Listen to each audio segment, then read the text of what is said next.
Hello everyone, welcome to my channel the combo commerce.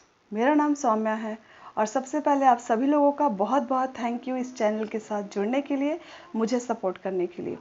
और अगर आप ये वीडियो पहली बार देख रहे हैं तो इस चैनल को सब्सक्राइब कर लीजिए और उसके साथ जो बेल आइकन है उसे प्रेस कर लीजिए ताकि हमारे हर वीडियो की नोटिफिकेशन आप तक पहुँचती रहे और आपकी स्टडी और भी अच्छे तरीके से चलती रहे।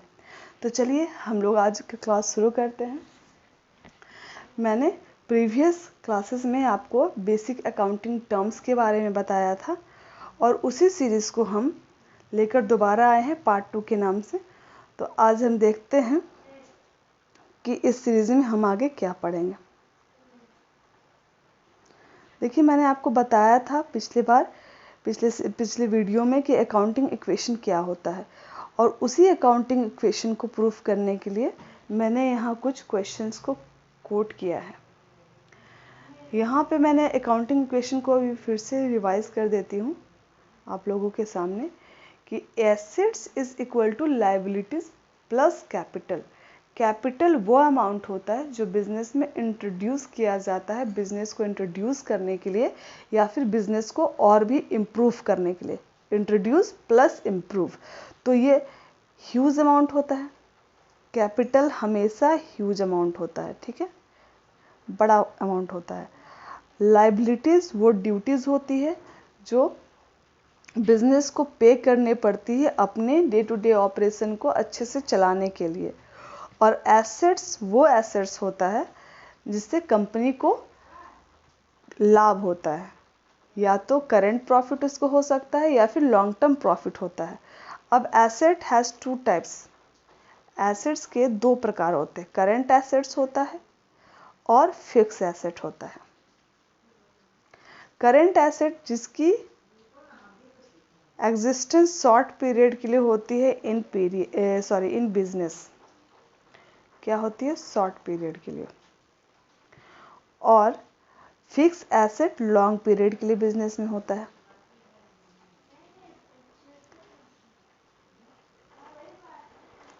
करंट एसेट में वो एसेट्स हो जाते हैं जो डीलिंग एसेट्स होते हैं, जिसको हम डील करते हैं स्टॉक में जो होता है वो हमारा करेंट एसेट हो जाता है।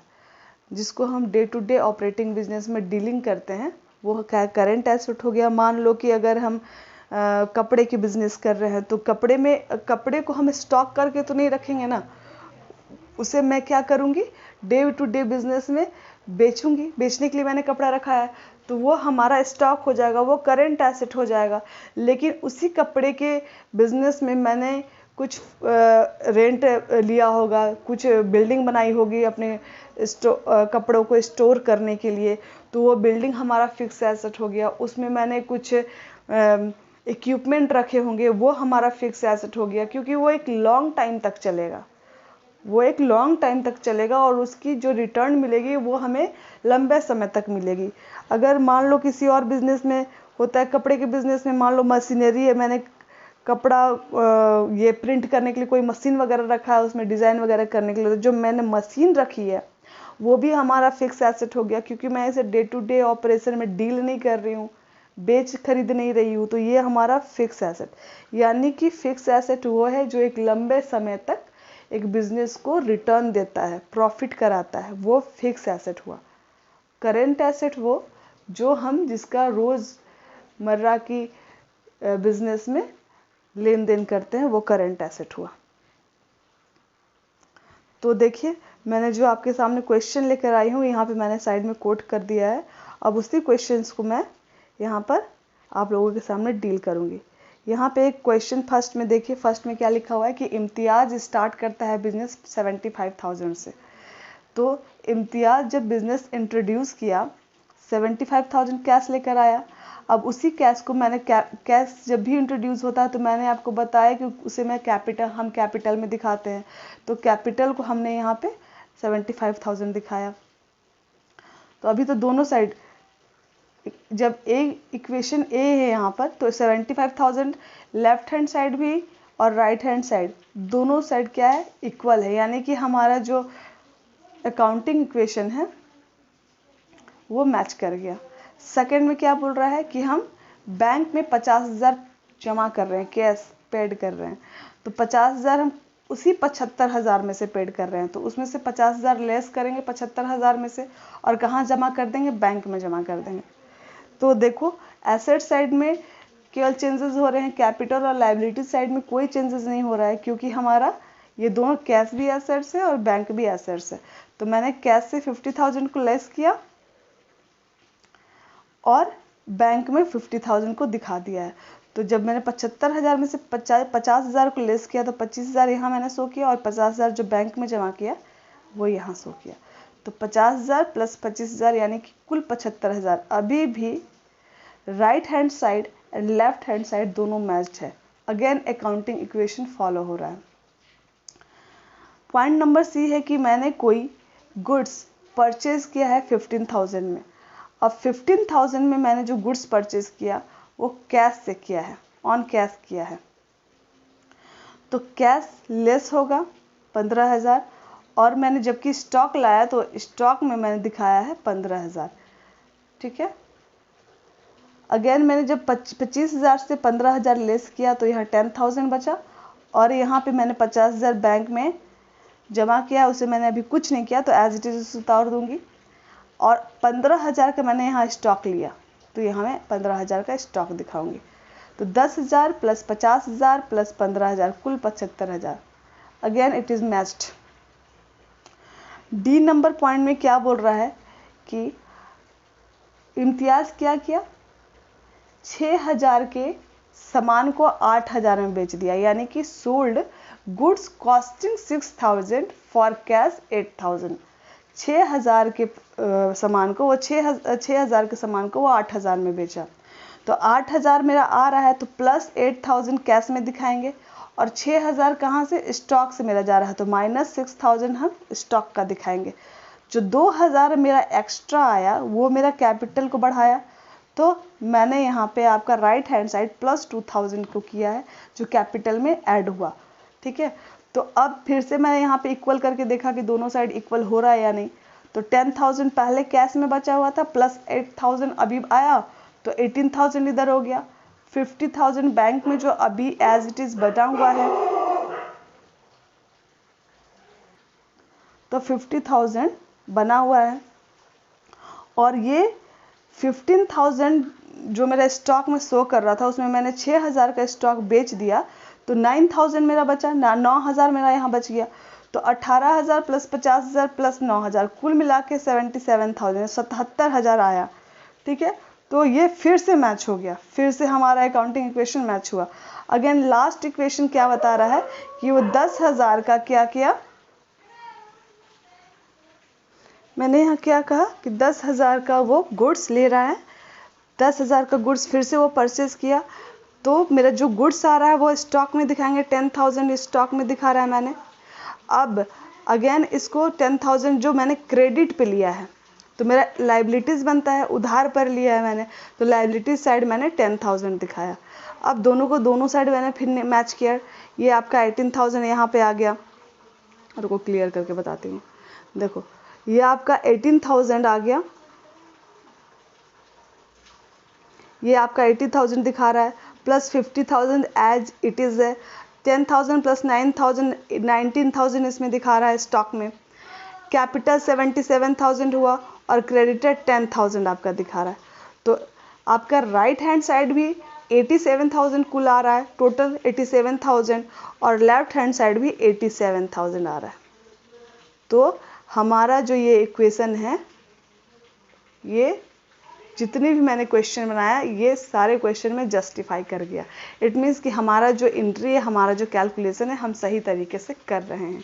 तो यही अकाउंट्स हमेशा जस्टिफाई करता है, और इस इक्वेशन को हमें हमेशा अपने अकाउंटिंग रिकॉर्ड जब हम करते हैं तो हमेशा मैच करते रहना पड़ता है कि हाँ हम सही चल रहे हैं या फिर हम कहीं मिसमैच कर रहे हैं। अगर कहीं मिसमैच करेंगे तो ये आराम से हम यहाँ पे पकड़ लेंगे कि हाँ हमने यहाँ पे गलती किया, चलो फिर से इसे मैच किया जाए। तो ये हमारा अकाउंटिंग इक्वेशन का काम होता है। अब हम देखते हैं डेटर। डेटर क्या होता है? डेटर वो पार्टी है जो हमें, जिससे हमें क्या होता है, मनी रिकवर होता है, recover the money. It means कि हम अगर किसी ए को, मान लो यहाँ पर एग्जाम्पल दिया है, मिस्टर ए को मैंने क्रेडिट पे 8000 का क्या दिया, गुड्स सेंड किया, सेल किया, तो वो 8000 मैंने क्रेडिट पे किया था, तो इन द फ्यूचर जो 800 का गुड्स है वो 800 हमको 800 देगा इन द फ्यूचर। तो वो पैसा दे रहा है, क्यों? क्योंकि उसने गुड्स लिया, तो इसीलिए वो मेरे लिए डेटर हो गया, देने वाला पार्टी। इसको हिंदी में देनदार कहते हैं। देखो, देनदार। तो जब ये 800 देगा तब ये मेरा डेटर हो गया, और डेटर को हम हमेशा एसेट्स में लिखते हैं। डेटर क्या हुआ हमारा? एसेट्स। ठीक है। क्रेडिटर क्या हुआ? लेनदार। जो लेगा ना वो क्रेडिटर हो गया। जब हम किसी सप्लायर, मान लो 20 सप्लायर है, उससे हमने 500 का गुड्स लिया और ऑन क्रेडिट लिया, उधार पे लिया कि हाँ मैं 500 बाद में तुम्हें दे दूंगी, इन द फ्यूचर में बाद में दे दूंगी। तो ये आपका 500 का क्रेडिट हो गया, इस पे हम लोगों पे क्रेडिट हो गया, बिजनेस पे क्रेडिट हो गया, तो ये क्रेडिटर हो गया बी, और हमें इन द फ्यूचर इसे देना होगा। तो इसे हम हिंदी में क्या कहते हैं? लेनदार। लेने वाला पार्टी क्रेडिटर, देने वाला पार्टी डेटर। तो डेटर एसेट्स हो गया एंड क्रेडिटर लायबिलिटीज हो गया, लायबिलिटीज। ठीक है, होप ये समझ में आया होगा, डेटर एंड क्रेडिटर। अब स्टॉक। स्टॉक क्या है? वैसे सभी गुड्स जो नहीं बिक पाते, यानी कि अनसोल्ड स्टॉक जो लाइंग होते हैं बिजनेस में, वो आपका स्टॉक हो गए, स्टॉक कहलाते हैं। तो अगर मान लो XYZ कोई मैन्युफैक्चरिंग कंपनी है, उन्होंने 50,000 गुड्स को मैन्युफैक्चर किया और at the end of year उन्होंने 25,000 ही बेचा और 25,000 उनके बच गए। तो वो 25,000 जो बच गए वो स्टॉक हो गया, अनसोल्ड स्टॉक। तो ये जो 25,000 यूनिट है वो आपका स्टॉक कहलाता है। अब double entry book keeping. Double entry book keeping, हर ट्रांजैक्शन का मैंने आपको बताया था बुक कीपिंग क्या होता है, कि बुक कीपिंग वो होता है जिसमें हम डे टू डे ऑपरेशन, जो भी डे टू डे ट्रांजैक्शन होता है बिजनेस में, उसे हम रिकॉर्ड करते हैं। अब मैंने आपको उस टाइम बताया होगा जब मैं बुक कीपिंग आपको बता रही थी, तो मैंने बताया होगा कि हर ट्रांजैक्शन के 2 एस्पेक्ट्स होते हैं, 2 पहलू होता है, एक डेबिट होता है, एक क्रेडिट होता है। ठीक है। अगर मान लो मैंने मशीन खरीदा 50,000 का, तो machinery account debit to cash account करेंगे हम। मतलब मशीन आया, लेकिन हमने एंट्री कहाँ किया? मशीन को में अकाउंट में भी किया और कैश अकाउंट में भी किया। तो बुक डबल एंट्री सिस्टम यही कहता है कि जब भी हम कोई ट्रांजैक्शन करते हैं तो उससे 2 अकाउंट अफेक्ट होते हैं और दोनों अकाउंट में हम एंट्री करते हैं। अब देखो इसमें क्या बोला कि लेफ्ट हैंड साइड जो होता है वो डेबिट होता है और राइट हैंड साइड क्रेडिट होता है। ये हमने एंट्री किया था अभी, जो machinery account debit to cash किया था, ये एंट्री हो गया। इसे हम एंट्री कहते हैं, जर्नल एंट्री। लेकिन जब इसका हम बुक बनाएंगे तो मशीनरी अकाउंट बनता है। तो मशीनरी अकाउंट, कैश अकाउंट, सारा अकाउंट अलग अलग बनेगा। तो जब हम मशीनरी अकाउंट को left hand side debit and right hand side credit में शो करेंगे। अगर हमारा मशीन आया 50,000 का, तो 50,000 डेबिट इधर लिखेंगे left hand side and 50,000 credit इधर जाएगा राइट हैंड साइड। अब देखो अगेन दोनों मैच कर रहा है, दोनों बराबर है। हमेशा अगर डबल एंट्री सिस्टम का यही पहचान है कि आपके दोनों साइड के जो अमाउंट है वो बराबर होंगे और हमेशा दो अकाउंट को ये अफेक्ट करेगा। और ये जो अकाउंट जहाँ से पैसा निकल रहा है, यानी कि हम कैश से ऑन कैश ले रहे हैं मशीन, तो ऑन कैश जहाँ से पैसा निकल रहा है उसको क्रेडिट करेंगे और जहाँ पैसा जा रहा है वहाँ डेबिट जाएगा। तो ये हुआ डबल एंट्री सिस्टम, जहाँ पे 2 अकाउंट अफेक्ट होते हैं। अब देखो अकाउंट कितने प्रकार के होते हैं? अकाउंट तो जनरली 2 प्रकार के ही होते हैं, personal account and impersonal account. ठीक है, तो यहाँ पे लिखना था कि अब पर्सनल अकाउंट देखो यहाँ पे पर्सनल अकाउंट कितने प्रकार के होते हैं। पर्सनल अब 3 होता है। एक नेचुरल पर्सन होता है, जो राम श्याम मोहन हो गया, ये सब पर्सनल अकाउंट हो गया, नेचुरल अकाउंट, ठीक है, नेचुरल पर्सनल अकाउंट। अब आर्टिफिशियल पर्सनल अकाउंट वो हो गया जो किसी पर्सन का नाम, मतलब कोई पर्सन नहीं होता लेकिन वो रिप्रेजेंट करता है, जैसे कोई कंपनी हो गया, बैंक हो गया, कोई क्लब हो गया, जहाँ पे पर्सन का इन्वॉल्वमेंट होता है, वो आर्टिफिशियल पर्सनल अकाउंट होता है। अब representative personal account, representative personal account वो अकाउंट होता है जो पर्सन को रिप्रेजेंट करता है, जैसे कि आउटस्टैंडिंग सैलरी पर्सन को रिप्रेजेंट कर रहा है, एम्प्लॉय को रिप्रेजेंट कर रहा है, रेंट ऑनर को रिप्रेजेंट कर रहा है, तो ये प्रीपेड रेंट हो गया। तो कहीं ना कहीं ये किसी रिप्रेजेंटेशन को दिखा रहा है, रिप्रेजेंट कर रहा है, तो ये रिप्रेजेंटेटिव पर्सनल अकाउंट हो गया। तो आप पर्सनल अकाउंट 3 हो गए, natural account, national personal account, artificial personal account and representative personal account. अब इम्पर्सनल अकाउंट 2 तरह के होते हैं, real account and nominal account. Real account वो अकाउंट हो जाता है जिसे हम छू सकते हैं, इट मीन्स कि रियल है, जो रियल है वो रियल अकाउंट है, जो प्रॉपर्टी होता है, जिसको हम प्रॉपर्टी अकाउंट भी कह सकते हैं। जैसे बिल्डिंग हो गया, मशीनरी हो गया, जिसका एग्जिस्टेंस हुआ या फिर जो टेंजिबल हुआ, वो पर्सनल रियल अकाउंट हुआ। And lastly nominal account. Nominal account वो अकाउंट जो जितने भी एक्सपेंसेस, लॉसेस, गेन, इंटरेस्ट, ये जो भी एक्सपेंस और रेवेन्यू होता है ना, ये सारा नॉमिनल अकाउंट होता है। पिछले स्लाइड में देखो यहाँ पे इम्पर्सनल में आपको क्या दिखाया कि रियल अकाउंट और प्रॉपर्टी, मतलब रियल अकाउंट और प्रॉपर्टी अकाउंट, दोनों अकाउंट को, रियल अकाउंट शो किसको, रिप्रेजेंट किसको करता है, बताता किसको, इंडिकेट किसको करता है, प्रॉपर्टी को। तो रियल अकाउंट, प्रॉपर्टी अकाउंट, जैसे कि बिल्डिंग अकाउंट हो गया, मशीनरी हो गया, ये सारा प्रॉपर्टी में आता है, तो ये आपका रियल अकाउंट हो गया। नॉमिनल अकाउंट जैसे कि जितने भी एक्सपेंसेस, लॉसेज, रेवेन्यू, गेंस, इधर गेंस यहाँ पे लिखना चाहिए था, तो गेंस जितने भी हो गए, ये सब आपका नॉमिनल अकाउंट हो गया। अब पर्सनल अकाउंट में मैंने आपको बताया कि नेचुरल पर्सनल अकाउंट होता है, एक होता है आर्टिफिशियल पर्सनल अकाउंट और एक होता है रिप्रेजेंटेटिव, ठीक है। तो ये रिप्रेजेंटेटिव पर्सनल अकाउंट, तो ये आप लोग को यहाँ तक हुआ। अब lastly rule of double entry system क्या होता है। तो अगर पर्सनल अकाउंट का, रियल अकाउंट का और नॉमिनल अकाउंट का, तीनों का अलग अलग रूल होता है।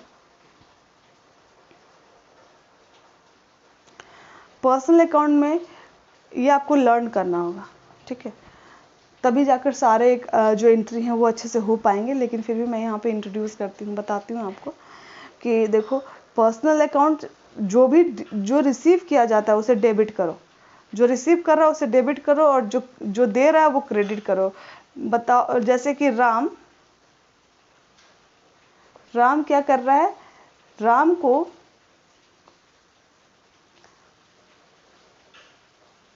मोहन 10,000 रुपया दे रहा है, ठीक है। तो राम अकाउंट डेबिट कितना से होगा, 10,000 से, और क्रेडिट किसको करेंगे, टू मोहन अकाउंट, कितना से, 10,000 से, सेम अमाउंट से करेंगे। तो देखो जो ले रहा है उसको डेबिट कर दिया और जो दे रहा है उसे क्रेडिट कर दिया।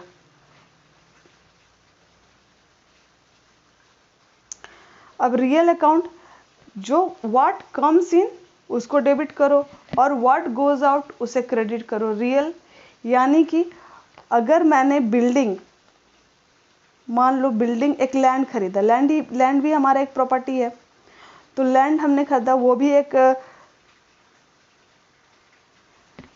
वो भी टेंजिबल है जिसको हम टच कर सकते हैं। तो जब मैंने लैंड खरीदा तो लैंड हमारा आ रहा है, तो लैंड को डेबिट करेंगे। मान लो लैंड हमने 50 लाख का खरीदा, तो 50 लाख डेबिट टू कैश से खरीदा या बैंक से खरीदा, ऑन क्रेडिट खरीदा, तो मान लो क्रेडिट लेंगे, क्रेडिट परचेस करेंगे तो पार्टी का नाम आएगा XYZ जो भी है।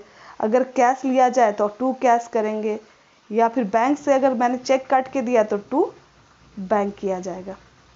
तो देखा यहाँ पे जो रियल अकाउंट में क्या होता है कि जो आ रहा है उसे डेबिट करो, तो लैंड आ रहा है तो मैंने डेबिट कर दिया, और जो जा रहा है मेरा कैश जा रहा है तो कैश, या फिर चेक जा रहा है, पैसा जहाँ से जा रहा है तो उसे हम क्या करेंगे, क्रेडिट शो करेंगे विद सेम अमाउंट। अब नॉमिनल का नंबर आता है। देखो नॉमिनल में मैंने क्या बताया, जितने भी लॉस है, एक्सपेंस है, रेवेन्यू है, गेन्स है, वो क्या हुआ, डेबिट हो गया, सॉरी वो आपका नॉमिनल हो गया। तो अगर मेरा इनकम होता है तो हम मान लो मेरा इनकम हुआ 60,000 का, तो 60,000 जब इनकम हुआ तो इसका एंट्री कैसे जाएगा,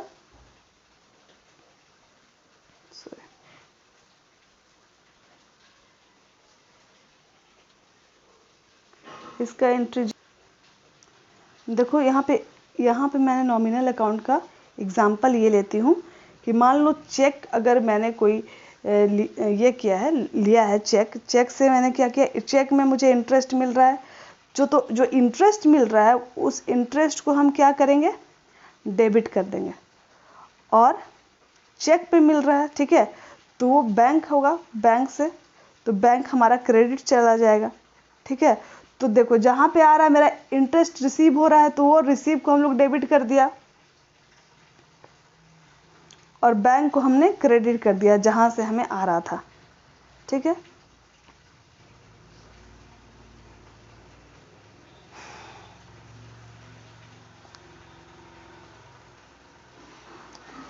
तो यही सारे आज स्लाइड थे। आज थोड़ा क्लास लंबा हो गया है ना, आई होप कि आप लोग थके नहीं होंगे। तो चलिए मिलते हैं नेक्स्ट क्लास में। यही था आज का वीडियो। अगर आपको लेक्चर अगर क्लास समझ में आई होगी तो आप इसे लाइक कीजिए, अपने डाउट मेरे साथ शेयर कीजिए, और अपने प्रीशियस फीडबैक नीचे कमेंट में ज़रूर दीजिए ताकि मैं अपने वीडियो को और भी इम्प्रूव कर सकूं, क्लास को और भी इम्प्रूव कर सकूं, और उसे आप लोगों के लिए और भी अच्छा कर सकूं। तो चलिए मिलते हैं नेक्स्ट क्लास में। Thank you so much.